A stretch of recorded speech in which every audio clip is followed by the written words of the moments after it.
Good morning. Welcome to today's worship service. We are grateful that you are here with us today. My name is Joy Hembel, and I'm the service coordinator today here at All Souls Church, where our mission is to seek truth, practice love, and celebrate life. Whether you are joining us here for the first time or you've been a member for a long time, you are welcome here. Whatever faiths you have known or not known, or whatever your heritage, you are welcome here. Whatever questions you hold, whatever truths you seek, whatever sorrow you have known, whatever joy has filled your heart, whoever you are and whomever you love, you are welcome here. Today, I'm particularly pleased that we're having Dr. O'Hara with us. He's going to talk with us about nature and what about it we would like to leave to our children. And I'm so excited about this because I have always found nature to be a really, really important part of my spiritual life. I was lucky enough to have two grandparents who had farms in central Wisconsin, and I would just love to roam their farms. There were many parts that were undeveloped, and it's just extremely inspiring, as are many of the beautiful parts of the earth. We have a few announcements today. I call your attention to the order of service in the middle.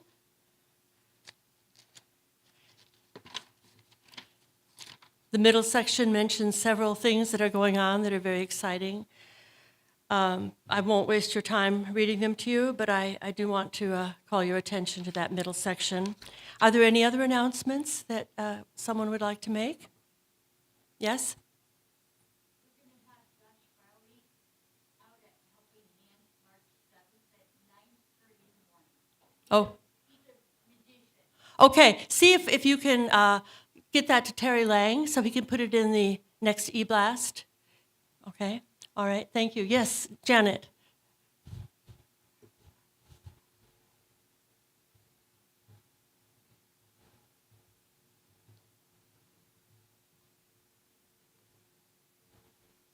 Just wanted to give you a reminder that we are gearing up for our pledge drive, and next week we'll have our kickoff brunch at 11 o'clock after the service.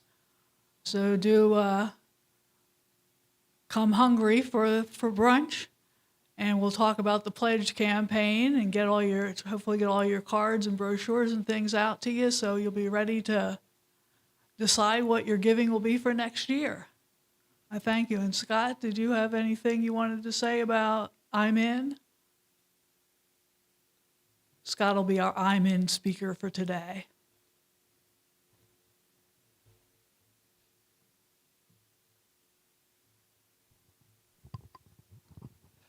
Lovely new bowl. Jen asked me to speak about why I'm here. We have lived our lives as travelers, and we finally settled down into Sioux Falls. And most of the people here are either immigrants like we are, or they've already got all their friends and family that they can possibly hold. So this is my point of contact, my community, the people I can make friends with and get to know and have a sense of support and be a sense of support for. The life gets increasingly more lonely these days, and this is my one surcease of that pain. And I've found the atmosphere to be loving, accepting. They can even tolerate me. You don't have to nod that hard, John.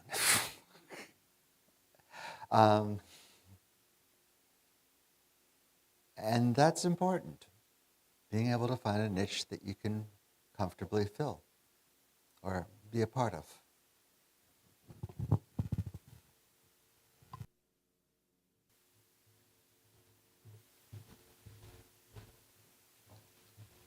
Thank you, Scott. And I would just mention that the I'm In that you see over here above our pianist's head, above Carol's head, is the slogan for the campaign.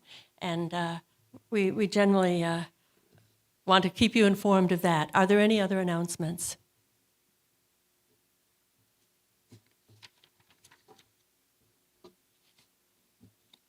Okay, and remember, if you're not receiving the weekly emails, please sign up for that out on the clipboard in the foyer. And I invite you to stay for conversation, coffee, and the circle discussion after today's service. Now we will light the chalice. Paul, can I ask you to come up and light the chalice? Thank you. Oh, I'm sorry. I'm not looking at the program. I'm looking at my script. Sorry, just sit down and be ready to light the chalice after the prelude, please. Thank you.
I can tell that we're in for a treat today with Carol's music. So now we shall light the chalice. And the chalice reading for today is number 417 in the back of your book, but I'll be just reading it alone. It's by Barbara J. Pescan. For the beauty of the earth, this spinning blue-green ball, yes. Gaia, mother of everything, we walk gently across your back to come together again in this place. To remember how we can live, to remember how to light a candle, maybe without lighter fluid. There we are, there we are.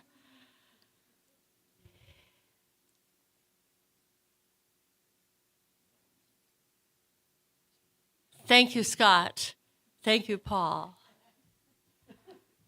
In this place, come together again in this place to remember how we can live, to remember who we are, to create how we will be. Gaia, our home, the lap in which we live, welcome us.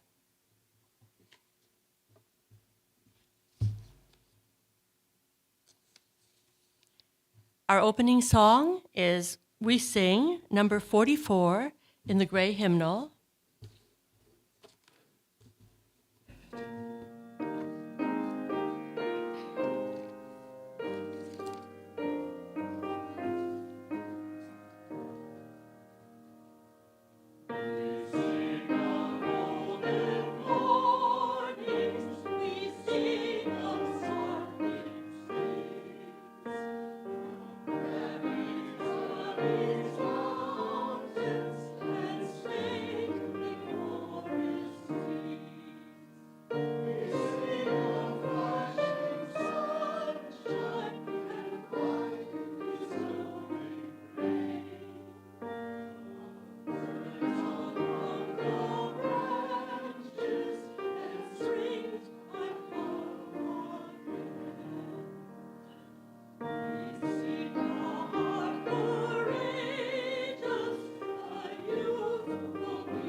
Our first reading is number 551, again in the back of the Gray Hymnal.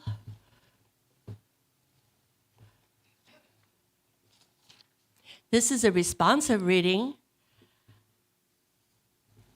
and it is called Earth, Teach Me, from the Ute Indians of North America. I'll read the regular text and ask you to follow in the italics, please. Earth, teach me.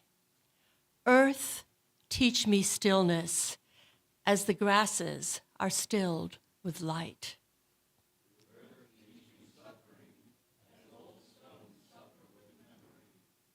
Earth, teach me caring as parents who secure their young.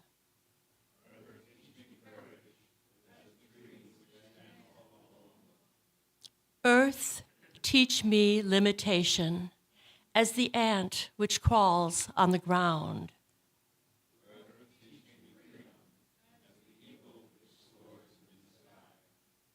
Earth, teach me resignation as the leaves which die in the fall.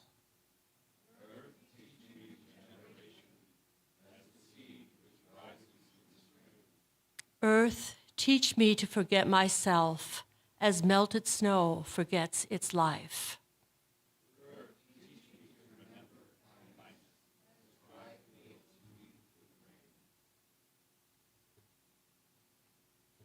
Thank you. Now we have the story for all ages. So, loving nature as I do, and trying to think what about one of my favorite things of nature, I chose a story about the seasons.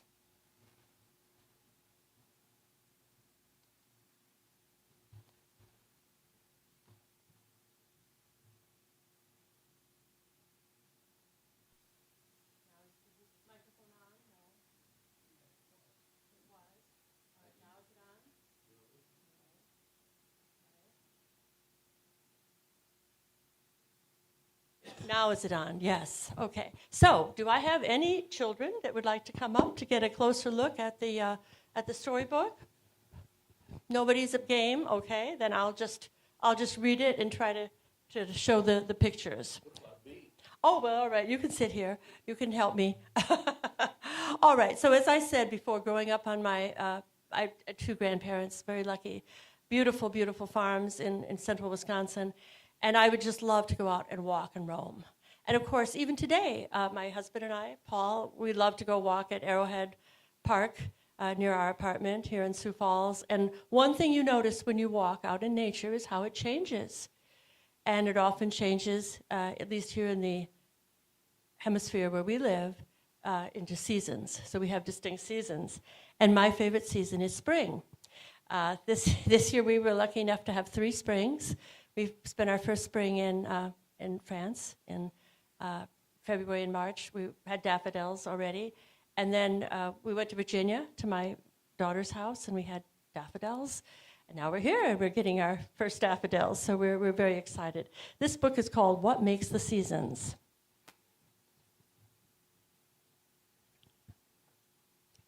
I guess, Paul, you could stand up here and help me so everybody can see the pictures. So here we are. Now I can't read it. The day began with sprinkling rain tapping on the window pane. Rain has turned the sky to gray. Our snowman friend has gone away. Fresh green leaves are peeking out. What makes this their time to sprout?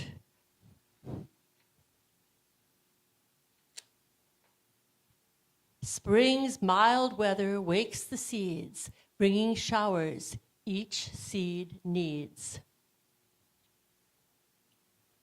Spring was here, but couldn't stay. Spring left on a summer day. Plants that once were hardly there now have flowers everywhere. Each tree and weed and lima bean shows its favorite shade of green. Why is this a growing season? Plants grow tall, but what's the reason? Plants grow best in summer light, when days are long and warm and bright. But when the summer days are done, the autumn days have just begun. The sun grows dim, the wind blows cold, green leaves turn to red and gold. The colored leaves that dance all around. But why do leaves fall to the ground? In all the leaves on all the trees are teeny tree food factories. Leaves use sun to make the food, and when there's less sun, leaves come unglued. The weather brought a change last night. Winter turned the world to white. Puffy flakes swirled high and low. Snow makes flurries. What makes snow? In chilly clouds, the raindrops freeze. It's one of winter's recipes. Winter is a time for sleep. Trees are resting, seeds will keep. Many creatures sleep and wait. Winter's time to hibernate. But what controls the seasons' change? And what makes weather rearrange?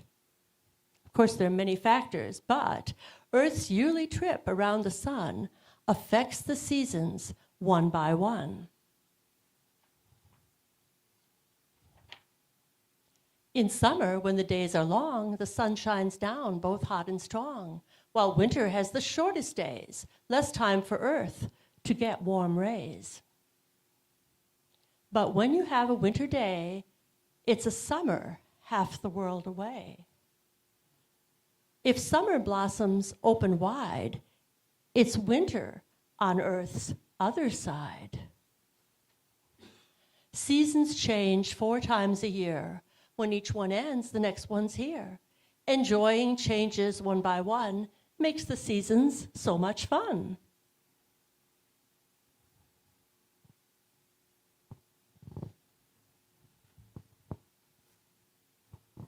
Thank you, Paul.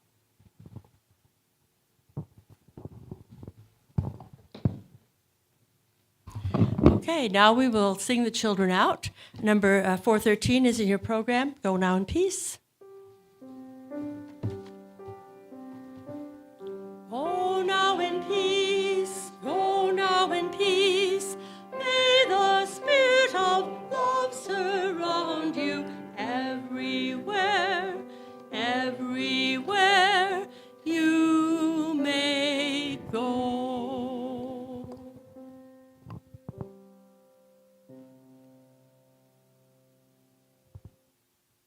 Now it's time for our joys and concerns.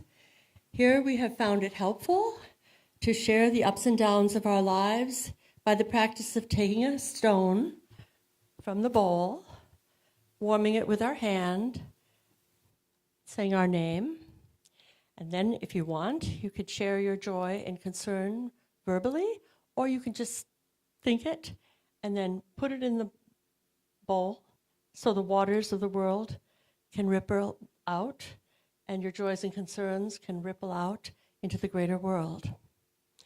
I'll take one stone to start with. I'm grateful to be here today among you, and I'm really looking forward to our talk and discussion later on. I find these services every week reinvigorating, and that's why I'm in.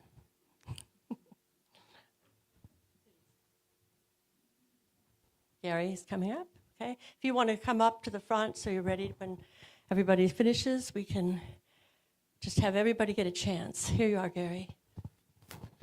On Thursday, I'm getting a new total knee replacement here. So that will give me a same doctor, Mayo Clinic.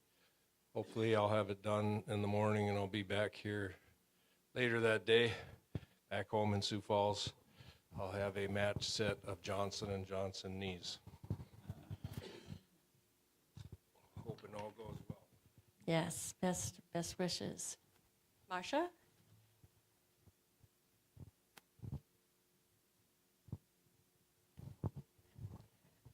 Good morning. Yesterday and Friday evening, I attended an event with Barb Peterson at Our Savior's Lutheran called Beyond the Books. It was a fantastic event, and there were several authors who spoke, and other authors with booths. It was amazing, and if you have a chance to go next year, do it.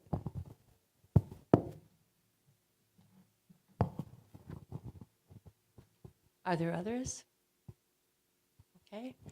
If not, I will put one final stone in the bowl for all those joys and concerns, whether said or unsaid, whatever you hold in your heart. I will put in one large stone for all of those thoughts, and then we'll have a moment of reflection.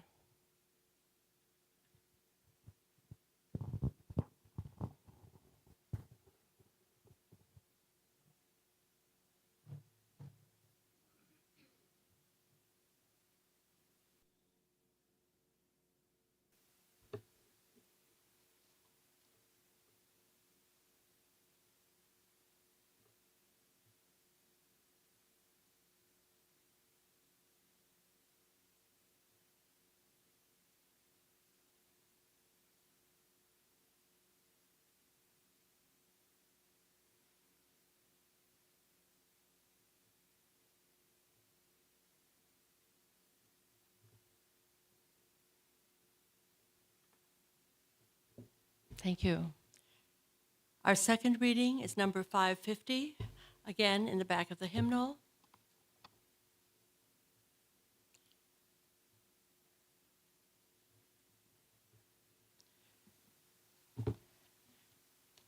This second reading is also a responsive reading. We belong to the earth. This one is by Chief Noah Self. I will read the regular and ask you to please read the italics. We belong to the earth. This we know.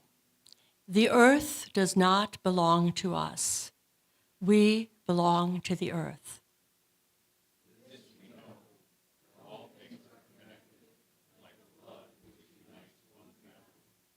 All things are connected.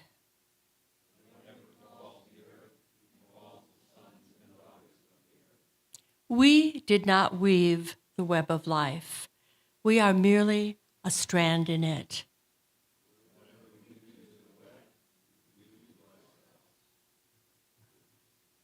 Thank you. Our second song is number 175 in the gray hymnal, and it's called We Celebrate. So please join me by standing if you're able and sing loudly.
So now we come to the main event.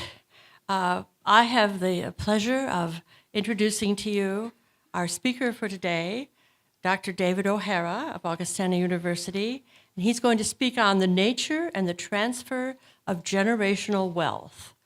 I will mention that, as I said before, I've just absolutely always loved nature, and for very selfish reasons, because it just makes me feel great. I just want to mention one quote here from John Muir, a man who lived up on a farm very close to the farms, grew up in Wisconsin and very close to the farms that my grandparents had. He says, "In every walk with nature, one receives far more than one sought." And I have found this always to be true.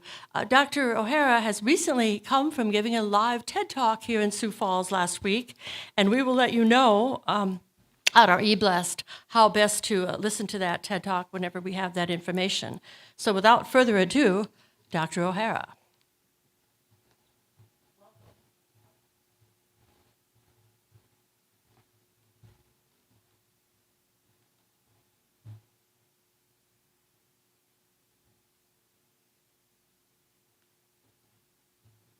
This is always the moment of truth. We'll see how well the machines will cooperate with us.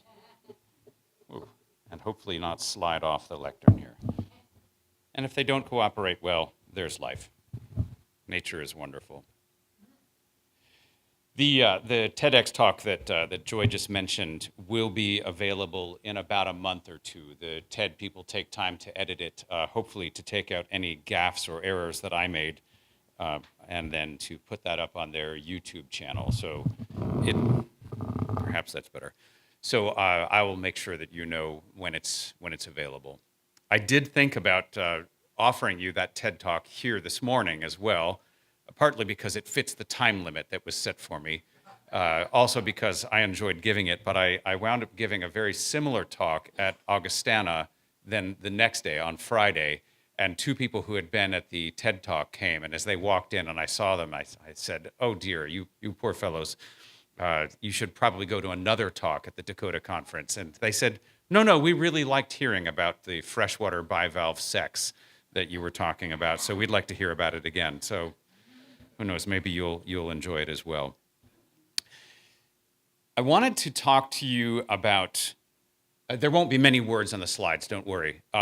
nature and the transfer of generational wealth for several reasons. One, this being the 250 years mark after 1776. And of course, in 1776, Adam Smith published his seminal work, The Wealth of Nations. This is one of those texts that has wound up shaping us and shaping our culture in many ways. Of course, other things happened in 1776 as well, like the British Civil War in North America. Sometimes called the American Revolution as well. In The Wealth of Nations, Adam Smith, thank you, by the way, for those of you who laughed at that one, I do appreciate it. Adam Smith, one of the early examples that he gives is the difficulty of making a single hat pin. He talks about this right in the first chapter. He says that a hat pin that is made in a factory today takes not one person and not one step, but many steps, a series of steps. And that's just a simple hat pin. One of the things that strikes me as an ecologist, as somebody who teaches ecology at Augustana, is how much more wonderful and more complex are some of the things that we disparage, like ants and beetles and wasps and even things like poison ivy. Anyway, I'll come back to that in a little bit. I'm just going to start reading here. Just a few days ago, I celebrated a new milestone. 1 year as a grandfather. My wife and I have 2 grandchildren. Our daughter had a daughter a year ago, and just under a year ago, a son and his wife had a son. This has me thinking a lot about what it means to be a grandfather and to be an ancestor. And this is more than just a matter of being a parent of a parent. In one way, being a grandparent means having much less responsibility. I don't have to wake up in the middle of the night to comfort a crying child. I don't have to be there each day to feed them or clothe them or teach them to walk and talk and so on. But I do believe that I have responsibilities nevertheless. They're just different responsibilities from the ones that I had when my children and I were younger. And by the way, I don't post photos of my grandchildren on social media, and I'm not posting them here, but what I am introducing you to here is a new thing that I've taken up in my grandparent years, and that is art. So I drew pictures of my daughter holding her daughter and my son holding his son so that you can see them. That's more or less what they look like. I don't really feel like giving the wealth of the images of my children over to social media these days.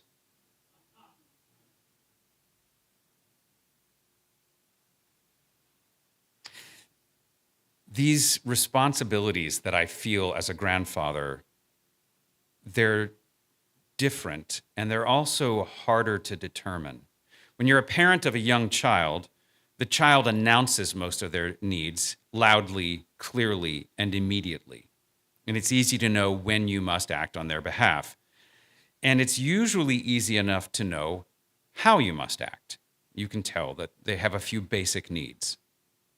At this stage of life, I know I must act, but the action is often less direct. It's subtler. What's my duty to my children and to my grandchildren? What do they need that I can provide? And by the way, I'm not just speaking to those who have biological children or grandchildren or adopted children or grandchildren. I know I'm preaching to the choir here, but let's expand our notion of who are our children, who are our grandchildren, to everyone who will inherit this place when we are gone. One answer is hinted at in news stories that I've seen quite a lot lately. They talk about how we are on the cusp of the greatest transfer of generational wealth in human history. We are told that there's something like, depends on who's counting, somewhere between $50 and $150 trillion that will be transferred from one generation to the next over the next decade or two. Some of you might be going, that sounds great. I would like some of that. I have a feeling most of that will transfer between very few hands. But nevertheless, a tremendous amount that has been accumulated by a few people and accumulated by previous generations that will be passed on. But that's wealth that's measured in money and in, as they say, fungible assets. Alas, I am not in possession of many of those assets, or most of them. But you and I are all in possession of something that we can pass on, are we not? When I was born, my family bought stock in IBM and a few other companies and gave it to me when I was a newborn. And it grew in value, and it helped me to pay for college and for my first car. A friend told me that when his nephew was born, he planted hardwood trees on his farm in Minnesota to pay for his nephew's college education, knowing that in 18 years they would be worth enough to pay for his tuition. My father and my mother also shared stories with me, and they shared what they had learned to value from their families. And this was a way of passing on generational wealth too. Dad taught me to walk quietly in the woods and taught me to see wild things in nature. As an engineer, he taught me curiosity and wonder about the way things work. Your curiosity, your wonder, these things are generational wealth too. Mom taught me how to grow my own food, how to care for my own home, how to love the things that grow in the soil. She taught me to be thrifty, not so that I would be wealthy, but so that I could be generous. My grandparents, who are pictured here, taught me some other things. Some of those lessons were silent ones, like my paternal grandfather's lessons from a life of combat. He did not like to talk about it. In fact, in my lifetime, he never talked about it. But the fact that he did not talk about the war was itself a lesson. Today, as I am here with you, my brother is in Okinawa. He has spent the last 20 years researching the records of our grandfather's time in the Second World War fighting in the Pacific. And today is sort of a culmination of that. He has gone to visit the very beaches where my grandfather entered Japan and where many of his comrades died and many of his enemies died as well. It's a very sobering time for us as a family as he's sending us photos back from Japan, imagining what it was like. My grandmother, also pictured here, taught me to take joy in learning botany and in learning languages. She taught me the joy of good food and of sunshine and of traveling for the sake of family, of writing letters and of giving gifts. My maternal grandmother, excuse me, I'm misreading my notes. My maternal grandfather worked with his hands. He was a tool and die maker, and he was too old to fight in the Second World War, and he wished that he could. Instead, he made tools to make the things that we needed to support ourselves at home. When I was a boy, he taught me how to make the tools I need and charged me with using the tools that I had to care for those around me. This, too, was generational wealth. My maternal grandmother taught me to cook, to keep a tidy home, to read constantly. I hope you're seeing that you've got generational wealth to share as well. She gave me a subscription to National Geographic back in 1980, and I've kept it up ever since. She taught me as well through her silent sacrifices and through her hiraeth. Hiraeth is a Welsh word, and it's hard to translate into English, but it means something like a longing for the place one is from. Her parents left Wales, driven by poverty, to come to America. And here they gave up their language and spoke only English to their children so they would fit in. Grandma always wanted to learn their language, always wanted to visit Wales, and she never did.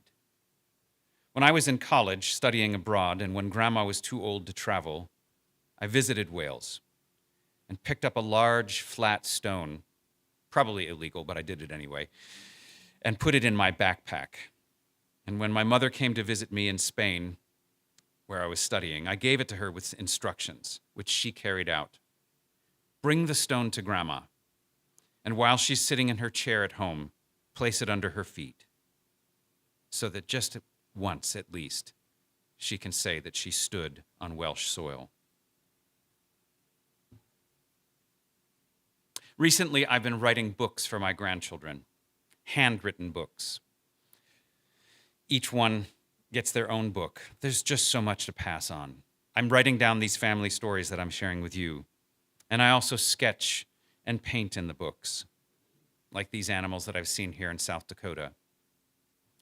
And I write stories about the animals that I've seen. Sometimes I get the proportions wrong. That's okay. They get to watch me learn. I like to tell them about this little mouse that came onto our bird feeder just outside of our kitchen window that I managed to get a picture of as it peeked over the top of the bird feeder at me. And then I went out to measure its footprints in the snow this winter. Let me ask you, what did you gain from those who came before you? How has it affected your life? I want you to consider, too, everything that you're doing here together this morning. This, too, is generational wealth. The readings, the hymns, the music, these are things that have been stored up, saved up, and you're repeating them. And I recognize that so much of what we do in churches must seem foolish to many other people. In your congregation, in my own congregation, I look out and I don't see very many young people. We have to admit, it probably does look silly, a lot of what we do. So why do we do it? Scott told us some. We have rituals that pass on things that we value. We find community. We share love. We have stories and the habits of challenging strongly held beliefs in the company of others. Do we not need that even more today?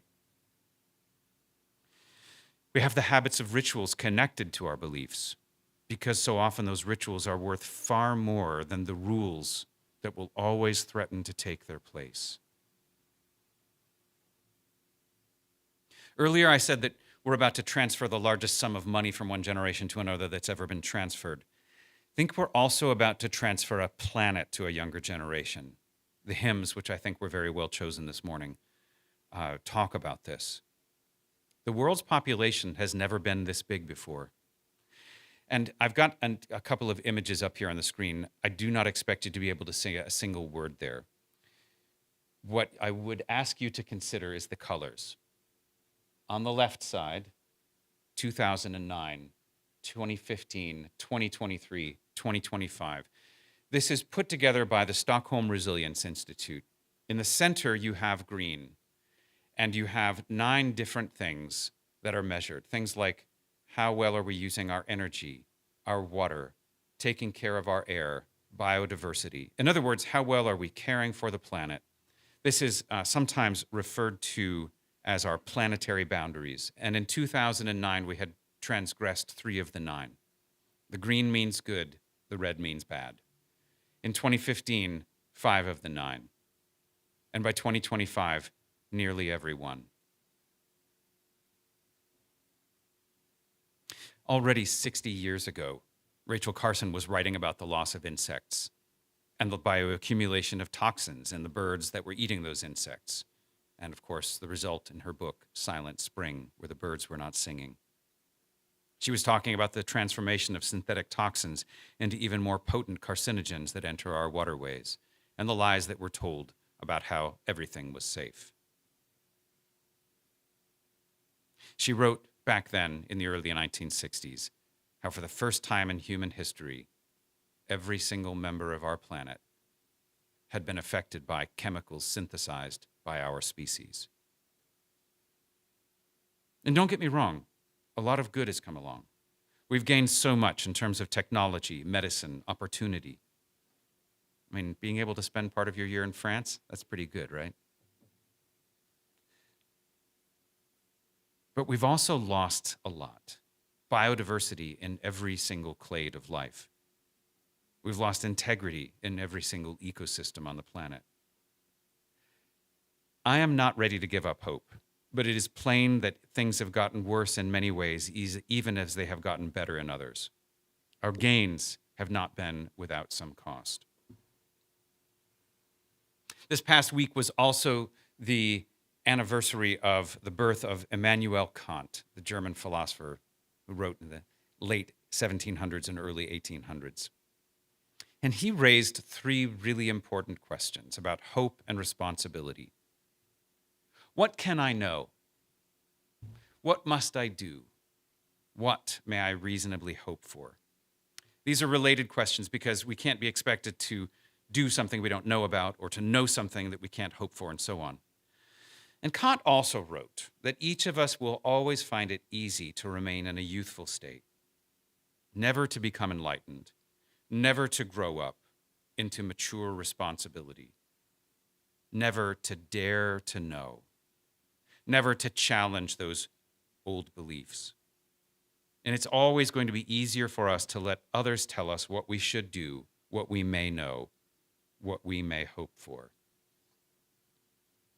In his essay, What is Enlightenment?, Kant called upon us to take stock of what we can actually do, know, and hope, and not to remain forever under others' tutelage. In a way, he called us all to grow up and to become good ancestors.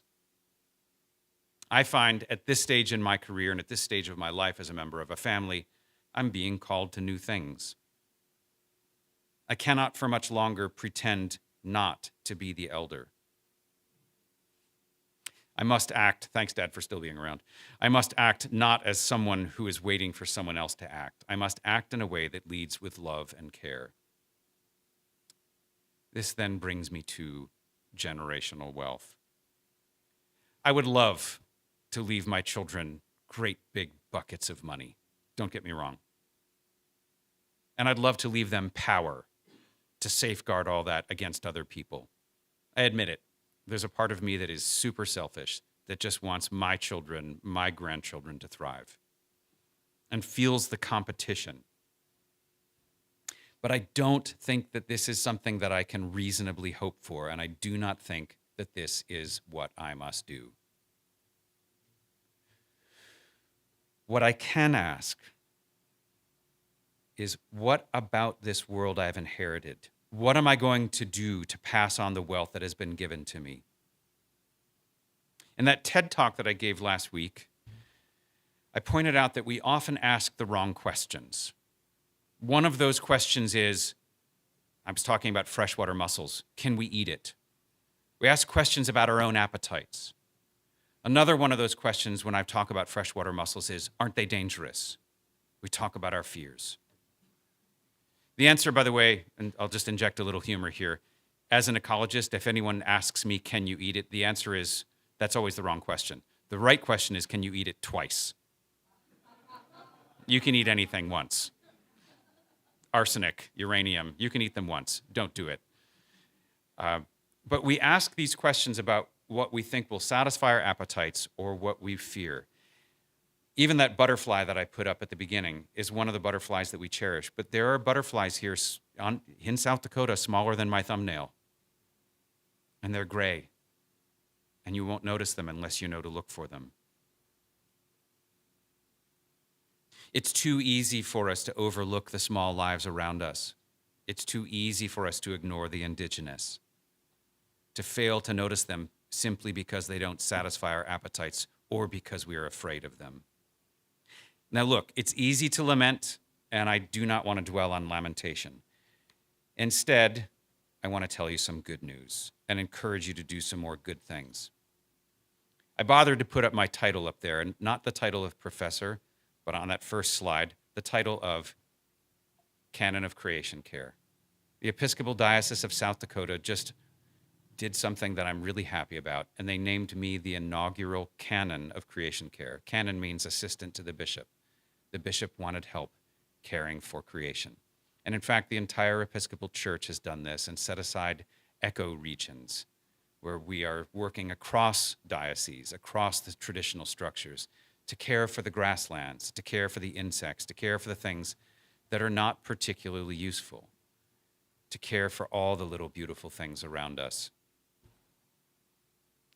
This week, my wife and I will be traveling to Texas to meet with other leaders in the church to talk about how we can use the church lands in our care, whether those lands are entire sections of grassland or just little plots of urban churches that maybe have a few shrubs growing on them, to preserve biodiversity and to help to feed the hungry around us, human and other.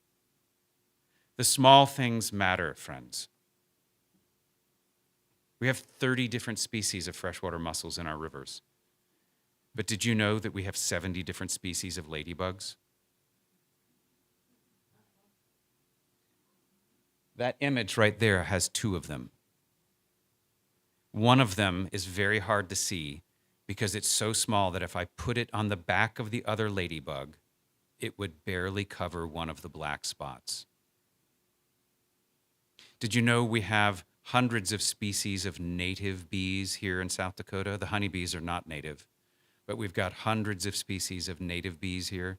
Most of them are so small, you won't even notice that they're bees, and they can't sting you. Most of them live solitary lives. But those tiny little flowers out there depend upon the tiny little bees. For every flower, there's a bee. 4,000 species in North America, 20,000 species around the world. Most of them we never notice. But every little patch of native grasses, every little sandy spit of soil between the bricks, every broken stem, if you ever see a broken stem and there's a little hole in it, a bee is living in there, and so are her babies. And our churches can become sanctuaries. You've felt it, haven't you? Scott talked about this earlier. They become sanctuaries for us in the storms of life.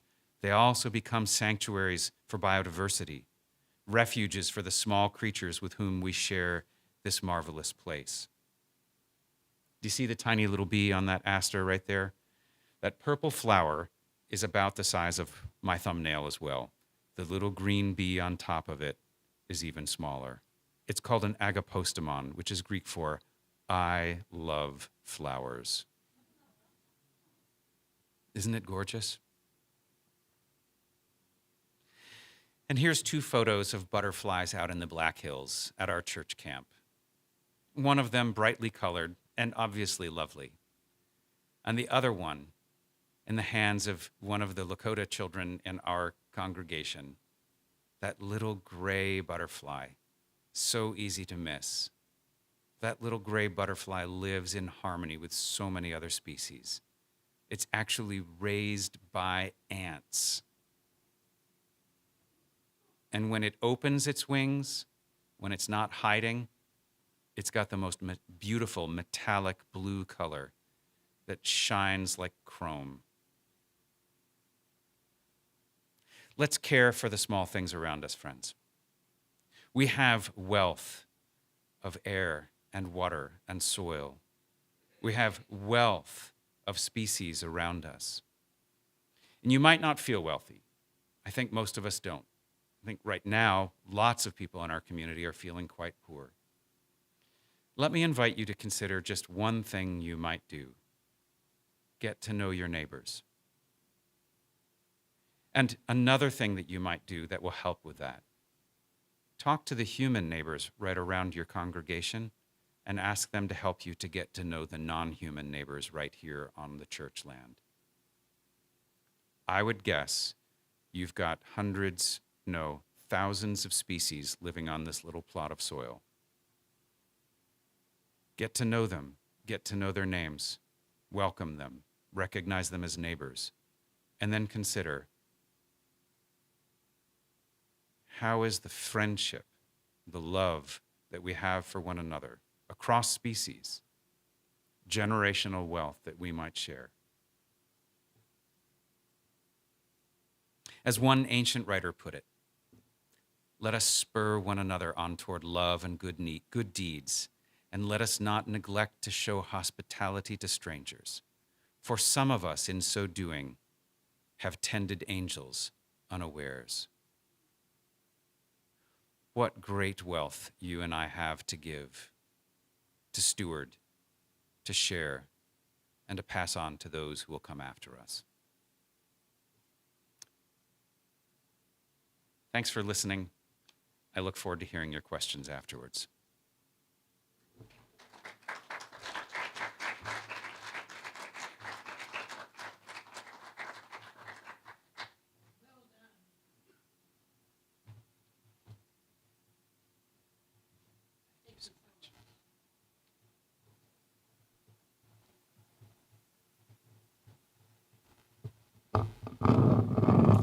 Now is the time when we ask for your help to do the work of our church through an offering. Half of the cash funds in the collection plate today will be donated to South Dakota Voices for Peace. I will go ahead and pass the plates around, and Carol, go ahead and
thank you.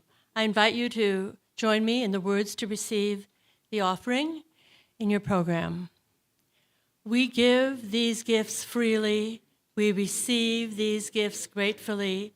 We dedicate these gifts to the work of our congregation, serving human wholeness, caring for our planet, upholding religious freedom, welcoming the stranger, loving one another.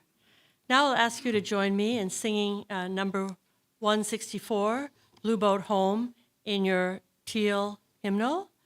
And we'll just sing one verse for the sake of time. Thank you.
I will now read the closing words. Number 553, in the back of your hymnal.